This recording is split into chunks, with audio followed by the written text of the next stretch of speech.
আমাদের এখন সমস্ত কিছু ক্লিয়ার হয়ে গেছে, আমরা ঢুকে পড়েছি আমাদের রিসোর্টে।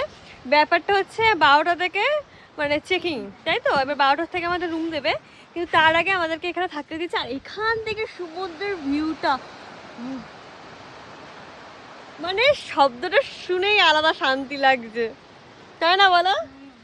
মানে সত্যি সুন্দর, মানে কি বলবো, আমি তো সমুদ্র খুব ভালোবাসি, খুবই ভালোবাসি আমি সমুদ্র।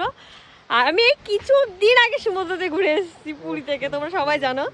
আর 2 মাস হলো পুরী থেকে আমি ঘুরে এসেছি। আর অবশ্যই যাবো, দাঁড়া একটুখানি বিশ্রাম নেই। আর হচ্ছে 2 মাস পরে আমি আবার সমুদ্রে চলে এসেছি। আমি এই 2 মাস হলো গেছি। ও ভাই, যেতে ইচ্ছা করছে, তার কারণে তো ডুবু ডুবু করছে। আর অঙ্কুরা দাদা গেছে ওয়াশরুমে। তো চলো, মজা তো হবে।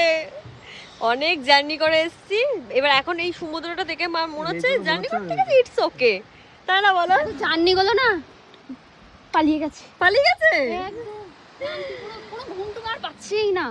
সিরিয়াসলি আমরা কালকে থেকে সারা রাত ঘুমাইনি। অঙ্কুর তো কালকে তার আগের দিন থেকে অঙ্কুর তো 5টায় উঠেছে, কাজে গিয়েছে, সারা দিন কাজ করে রাত্রি 10টা পর্যন্ত। তারপর তার আগের হচ্ছে দিন অবধি ঘুমাইনি, তারপরে কাজ করেছি। আমারও তো কালকে কাজ ছিল, মানে একটা বিয়ে আছে, তাও আমাদের কোনো ক্লান্তি নেই এই সমুদ্রটা দেখে। 12টার সময় জাস্ট খুবই সুন্দর।